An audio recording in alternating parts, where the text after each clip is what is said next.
Hi, this is Nathalie Makoma et suivez toujours www.congopromotv5.com avec Raf Ngindo, The Big Boss.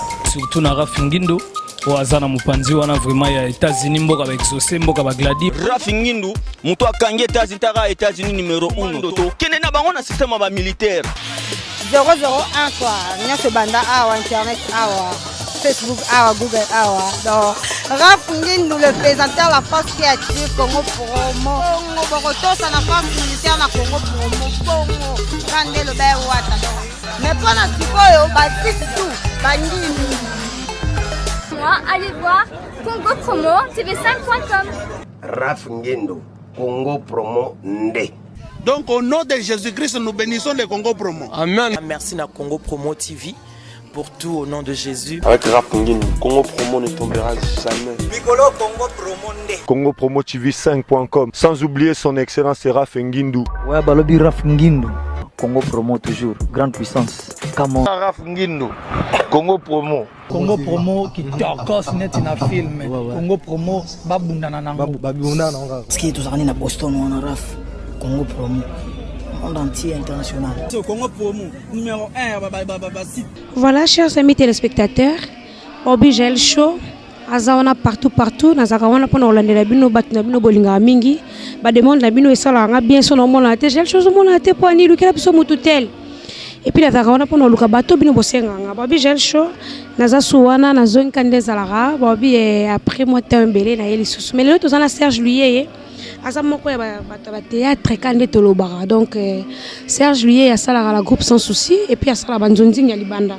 Mais ça fait bail Serge Azole Kasouté na télé azate yakin et puis na nzonzinga azate bat basenga ke libanda kande zalara na mekano ko swana Serge Luyeye nini kaka linga sa groupe na ye akomni muto ba business libanda atiki na monde théâtre bien comment angindi ou bien nini donc na za boy na za déjà pene Serge Luyeye to swana Serge Luyeye boyo kae akoloba makambo ya zala ngona kati motema no ezo sala ke amona na binote quoi donc je suis là. Babi n'a pas sabino toujours plaisir, n'a pas sabino elenga otala Congo Promo TV ya mon boss Raf Ngindo, mon cordon Serge Piane et puis mon dette Christian Bouy. Tout ça na Serge Boyo ka Serge Kande zala quoi. Merci beaucoup. OK, Serge Boni. Oui, ça va maman, j'ai le chaud. Allez. Ouais, tozali na réalité à vie, on est là. On vit. On vit, mais Serge, moi, quand tu habites mon voyage, tu as sur la théâtre, tu habites. Ma solo théâtre, c'est pas vraiment normal. Pour la réalité, la vie, parce que le théâtre en soi, ils ont miroir à la société, c'est quelque chose qui répand des erreurs au. La plupart des gens ne le savent pas, donc je suis bel et bien là, mais en train de viser encore plus loin.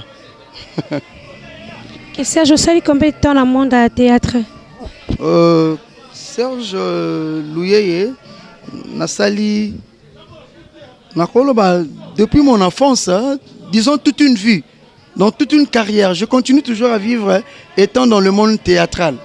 Tani no santé pena keno musala pena e bandi pat bakomoye banga siko pena na bandi na comme Serge Luyeye obiso soto yebi yo lelo. C'est depuis 2006. Un groupe sans souci. Oui, un groupe sans souci. Donc j'ai intégré le groupe sans souci le 19 février 2005. J'ai intégré le groupe sans souci, na sali test nanga paix à son âme, donc paix à son âme mon papa. Et si Kazali Nzambe toujours abattu la raye, Azalara toujours ouane si Kazali wana. Et ce Nzamba tient à droite parce que je suis vraiment conscient. Nande na ebeli père Azawana. Donc on a bandi groupe sans souci en 2005, le 19 février. Aujourd'hui c'est au petit 2005, en 2016. Oh Serge Luyeye ba bengani na groupe sans souci, 10 ans de carrière. 10 ans de carrière, Serge Luyeye, la groupe sans souci, Bengani, on a son nom Sima. comment bakobengano parce que oza moko ya bato tomona ba en tête à groupe hein so total théâtre tomona Serge tomona Omar tomona mo ba en tête à groupe quoi o pas total ke o ba en tête à groupe bakobengano nde nini et les kaki nde ni babengano. Bon, quand tu parles des en-têtes du groupe Sans Souci, Okoko Chana Omar Te. Omar Kabongo, c'est un frère à moi. Bon, disons peut-être actuellement, bah départ na biso neuro chaba Omar il en tête à groupe hein, Sans Souci. Mais tant biso tozana ba tête à groupe Sans Souci otokutaki basé belé. Tu n'as pas de temps à combo awa donc Torozo ngati lobby. Baza vraiment ébélé. Il y a des gens Bama Moussara, Moussaou, il y a des vieux Mike Mundangandanga, il y a Omega, tu vois, il y a Omé à Popo, donc Chantal à Popo, Omé quoi. Il y a des Flore Bangou, il y a des vieux Fiotingoma.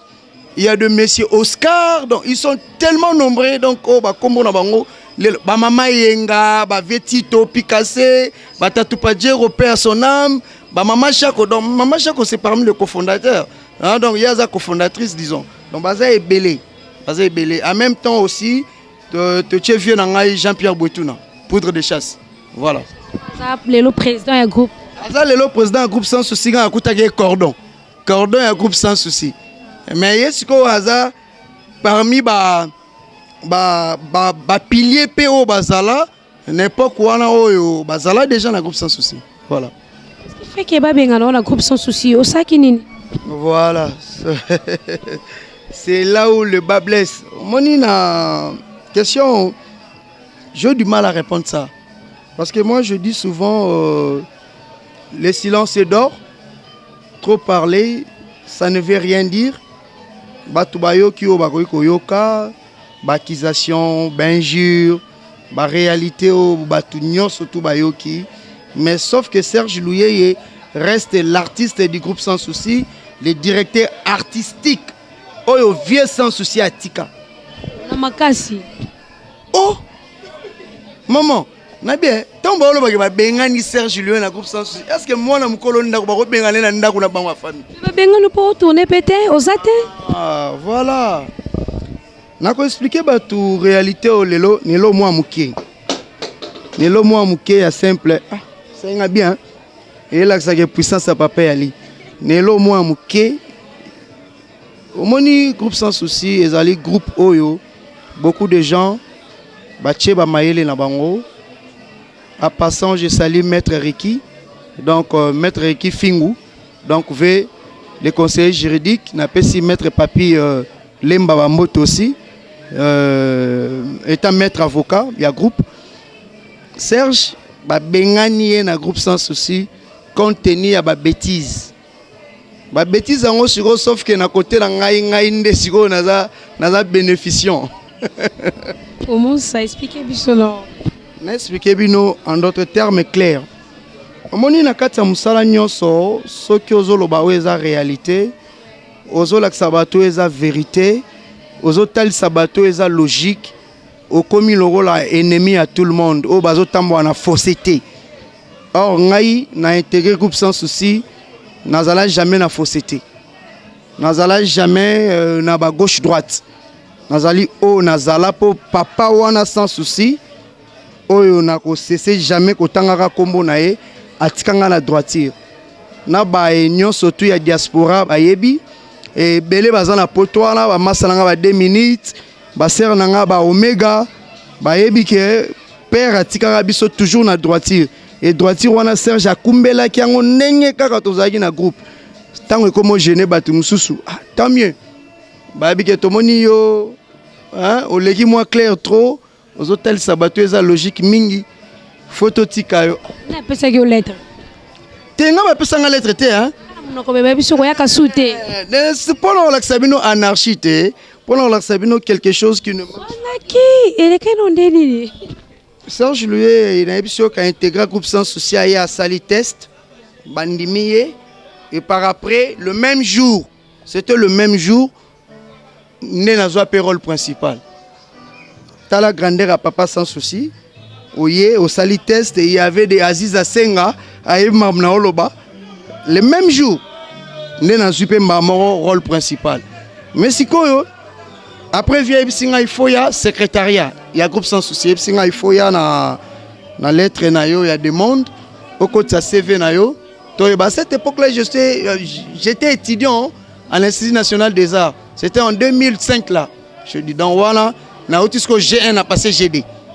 Tu vois? Bon, nané to bola ba chiki kuna na baina. Lelo tozali, mais et ça là on a passé pour na longue verbalement. Kolonga mongo vandiga ba bisio compte tenu à ce qu'on a pu les ondus. Oh ba yemba wana ba les ondus wana mutu mo latina ngwa bibe. Nani abenga kiyo? Ngai tenga ba benga ngate. Nani ebise kiyo kiyo longwe? Oh mutu ebisanga na longwe. Na biboye groupe sans souci ezal roi onatra. Ezal le pango ya famille. Ezal le pango moko lelo mutu avandi ayebike groupe nenge vandi wana le pango na biso ndeti nga na beta antolo. Donc je suis le fils unique. Quand je parle du fils unique, nazala ba yaye belé sur le dernier fils ya sans souci ngayo. Tu vois, na beta la antolo. Donc poudre de chasse actuellement le président dans son vrai nom Jean-Pierre Bouetouna. Actuellement président groupe sans souci, grand frère nanga. Aro benga nanga ce qu'on a le pango à papa te selon ba dire na ye. O atina ki ba petine ba loba ki a benga ni Serge na groupe sans souci. Ya ba dire na ye. Nga ba ye ko benga nanga na groupe sans souci. Moteka yo mo potiki a balobi ka bonga liyo potiki. Tiki po anini papa wana avec beaucoup na komi kitisa na botosi. Pour c'est d'abord un vieux. C'est vraiment un vieux. Amoni bo petit à Serge, ngape na moni bo poussani ya grand, tu vois un peu. Donc aro ko utiliser terme wana te. Mais ça linga bien le roi ya utiliser ngo. Na sepel nango makasi parce que la reconnaissance n'est pas de ce monde. Mais sauf que Serge étant la personne Oyazali vivante aujourd'hui même, je continue toujours à être normal, je continue toujours à faire de mon mieux, c'est dans les bons. Il y a ma bezate via Tikalivier, mais il faut azongara sous la télé à rectifier au moins badir na bien ngote yemora yebi o ya loba mais na cité combo na ye po ya loba atinda soki nani na yebi pe identité na été a loba ba biloko batutu bayoka Obi Serge succès yaki moi ebele makasi suna suka a nde sale ki okoma tetu répétition ya kasoko lingi omwete ke obe psana bato ba yepesika nde sale ki bakomuna okomi mbo mabe na kati sika do folongwa succès Serge Bandakala suka yaki somo succès Serge Bandakala Serge Louye artiste Nabino votre humble serviteur succès nae banda depuis pièce à liboso to salara en 2005 wana papa Sansi Ali succès Bandakala ezana ngutu o tozolo balelo te donc naebi discipline ya musala nanga naebi respect ya bay o batala biso parce que bangonde basala biso tozala donc nakoki jamais ko bunga sauf que nazalaki un peu catégorique nazalaki une église au milieu du village donc ma bewe outi na gauche et roleka na droite te ma bewe outi pe na droite et roleka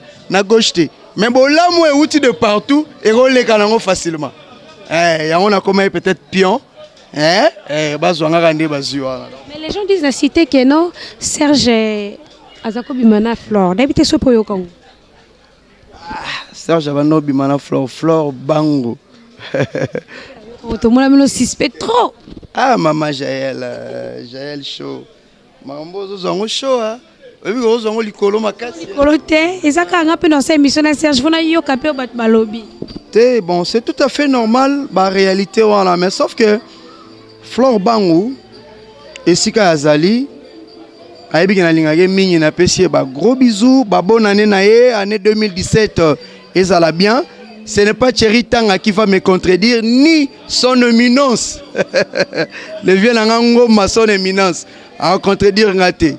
Vous comprenez, Flore Ayebi, ayebi makambo nazoloba oyo Flore aza mwasi na nga te azali mwasi ya mutu donc napesi mobali ne mbote na France esika azali dadi fundu moto malamu napesi yo bambote trop ça c'est Serge Louyeye autrement dit bonzambe yo yebi donc nzamba aza biso dans les bons. Flore c'est vraiment une amie azali collaboratrice on a coupé na groupe sans souci et azo continuer carrière naie azo épater toujours toi c'est dans les bons.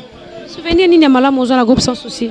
Ah ebelé hein ebelé nazo ba souvenir ebelé na groupe sans souci ebelé au saranate ebelé donc et salingai na uta na bomwana nanga na koli vraiment au sein du groupe sans souci et si je suis ce que je suis c'est grâce il y a sans souci et na groupe naï. Mauvais souvenir ezakande babengani. Mauvais souvenir ezande babengani ngate. On est là bon c'est un bon souvenir oh. Ne babengani Serge le groupe sans souci. C'est un bon souvenir ya osaralate. Oh maman. Na expliquer que pour des choses à la rue ya liboso te. Ba ya liboso ba ali. Au sans souci abimisa avant poudre de chasse. Vieux langa Jean-Pierre Boetuna. On a pesi bambote belé sika ali maître Kacher. Kacher. La pesi bambote sika ali. Ya président Kacher. On a président Kacher. L'aime sous batoyer baraté. Mais na ma solo plein théâtre via yebi mamna lobo. Na ba souvenir belé. Ko bengana na Yesusu, c'est parmi des bons souvenirs. C'est pas des mauvais, bons souvenirs. Serge, on appelle trop Nzonzing, pourquoi? Bon, en fait, j'aimerais épingler quelque chose là-dessus. Moni Nzonzing le leza bien, il faut lui bander ko belé. Et ça que batte belé balinga musala ba progresser encore. Mais son tali ba grand nyon surtout au yakin. Un peu partout ailleurs. Nzonzing et sala bongelo hotel. Nga sara Nzonzing na sala Nzonzing na kochana ba producteur makasi na mona Nzonzing oh le l'homme t'a contredire ate. Si ba tuni Gilles Bavo Mwambu le grand monsieur de Paris oloba.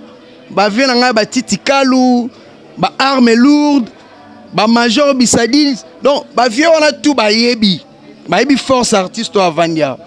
Mais nga ce qu'on a linga raté ba chosifier artiste connu. Ou bien bah chosifier ce que nous représentons dans le domaine où il y a art. C'est ce que moi, Serge, peut-être, je trouve un tout petit peu du mal côté voilà. Donc des lacunes, voilà. Au moins, tu es et puis, bateau bazaba qui connaît tout. Bateau français qui connaît tout. Moi boy, batikali trop nakin. Mais bateau baya qui n'a pas encore tu vas continuer solo. On va bon la bonne complication. Bakin Nzonzing est belé. Fungé le bon va porter belé. Tout le monde est belé. Puis le bazar poto. Et belé puis le ba funga mi makasi par rapport à la bino bateau bo linga pena Nzonzing ité. Kokene poto. En fait, ils ont en réalité mot simple. Tu vois? Ils ont en réalité mot simple. C'est une grâce et puis Samuel Batutu. Et ça la réalité on zamba comment a olongola ngote na registre na yemoro Dieu le père a olongola ngote alors bato ba olobake Nzonzing etiki bato baza trop français théâtre est un métier bazobati. Le théâtre c'est un métier noble d'autant dépend déjà ya représentation dramatique des conflits humains sur scène. C'est ça la définition du théâtre. Et un métier moro epé samité na mutu moko raté ne vie na mutu moko zangine le rosala ye na art te là c'est un métier noble talaka un métier moko ezalaki ezo salama à l'époque au théâtre bandi et bando au salama na cour royale théâtre bando bimana ngote ne bomo na balabala lelo ezali na cour royale et oh les lezo salama na kin va ozo mona banzonzing et théâtre ta c'est peut-être le terme approprié de ba lo bango bien te ce sont des drames télé. En quelque sorte, ce sont des feuilletons, ce sont des séries, donc des séries plutôt. Et ça, cinéma. Autant ça, les TVA théâtre. Les théâtres, ça se fait dans une salle face à un public. C'est ça les théâtres. Donc, ils ont une représentation des conflits humains face à un public. C'est ce qu'on appelle le théâtre. Et ce qui se passe aujourd'hui dans nos télédiffuseurs, donc, ils ont théâtre, ils ont feuilleton, ils ont la série, ils ont tout ce qu'on peut appeler, mais c'est du cinéma. Bissonnet aux amours bobungi muke tozobenga ngo tokobenga wana. Serge, tokoloba nini après sikoyo kobenga no na groupe Sans Souci o préparer nini?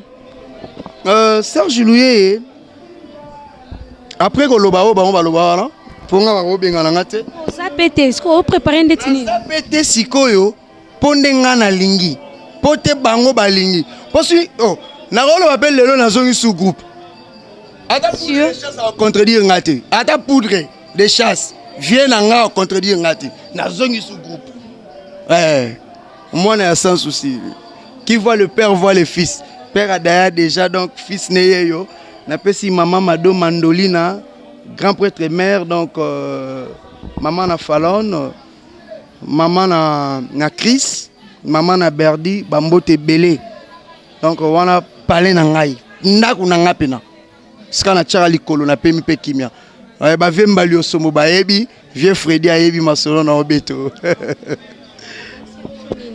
o préparer ndeti nini tono na posa no ya ba fanatique ne pe baza posa mona kayo o ko epsa bango ndeti nini o préparer les bango nini na préparer les bango ebele zali on est dans le calme bazala toujours dans le kimia retrouver Serge Louye bientôt là dans le Titan de Poul Malebo bakanga kombo le Titan de Poul Malebo et ça dérive en même temps Afrique ndengera rêve à papa zalaki groupe Sans Sud-Afrique bisosko tozo poussa on sur musika d'Afrique et du monde to sangsanyo soana dans le Titan de Poul Malebo Serge Louye est là donc bel et bien là masoleza kano ya osaralate masoleza kano ya osaralate ba vienanga ba prêtre ba yebi soteski yebi masolo na lobo dans les textiles ba yebi ma na lobo c'est la quand base la biso fin janvier ba on a biso dans une chaîne de la place en même temps pe na yebi sa bango ke ti ba on a biso na chaîne de la place tozo viser pe ba chaîne oyo bango ba yebi wana ya libanda donc ba on a pena biso grand donc na forme moro ya gaillard les titans ya jeté ya voilà Serge tozo chité vers la fin na ebité oza ba dédicace ça la bateau et puis mot de la fin au pesa fanatique na yo c'est mot clé quoi mot de la fin na zonyelango na pesa non ba venanga na pesi ba venanga na mon vieux ngoma éminence son éminence ngoma donc la société textile de Kisangani la société textile de Kisangani donc à la mine tena oya bamboka wana moyamba artiste nabino c'est toujours dans le bon le président Thierry Tanga basangane belé est-ce que ba koka bazui dimension ya likolo ya sapatu to ya ketch sauf que yo siko la tarano ba papo bala tarana bubu wa danger Robert Makambu donc vieux na tonton Lomboto pire petit ya Vienne aye tonton Lomboto donc yo yebi pire petit ya Vienne ao hein Vienne ao donc Jean-Paul Ngwamashi na Digo Tanzambi apesi bambote belé ba bonne année na 2017 na Tété à Soya donc na Osho wana soye pas Tété à Soya aux à l'aise donc c'est la famille na Willy Moulamba Willy Moulamba maître ya Kalamu matonge mobimendima et puis Kalamu peso continuer toujours qu'on lima la commune pesi bambote na Omega na masalanga 2 minutes na Ans Luzolo na Duchesse babon année na yo moko Jaël Show c'est pareillement la fille la plus velue hein voilà confirmation à Serge Louye bambote belé na Divine Benz Mboise ainsi que na la famille Semopa et Sika Bazali donc na Ridja Semopa et Sika Azali bambote belé na Annie Semopa donc la mariée na pesibino bambote belé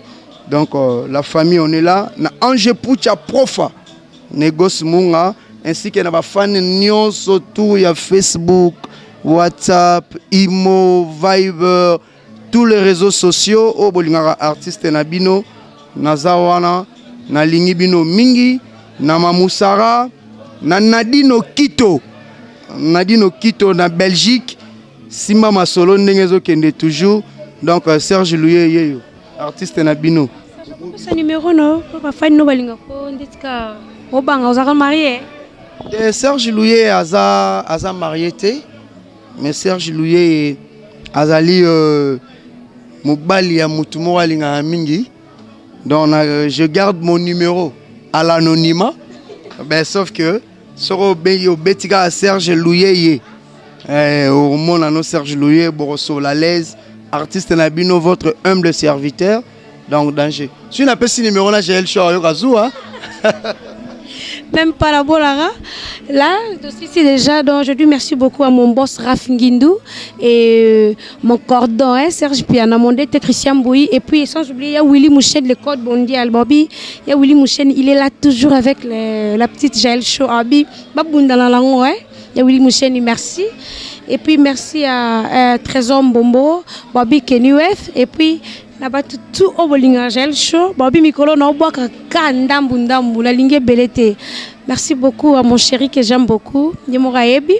Et puis la groupe Mobimbe Congo Promo TV, Serge Abosani ni na évité. Nabosani, yepena donc fona zalarana e. Poyaza mutema wezo salage likolezo matase ezo kita. Ingénieur ya copy print, yoza musique, Roger Tchasouma. Simbi Masolo na Cédric Mbangu. Donc Simbi Masolo na Kinawa Borozwa ate cinéma kosa. Bobby cinéma kosa. Bobby mon honorable privé, honorable Zachary Baba Bobby yeso na sengi na 10h 5 na zui. Ndeti ya Willy Moucheni. Junior Mundele Nzambe a formé Kenuef le prince charmant. Bobby Mikolo Tobenge Chris Bona ba congolais. Et puis la bossani sonani mauvais Guilo Vakalala, Papi Mokiki, champagne overdose. Ma maman chérie en Afrique du Sud, mon papa chéri, toute la famille Koki, donc tout bolinganga, de gros bisous, merci beaucoup, bye bye.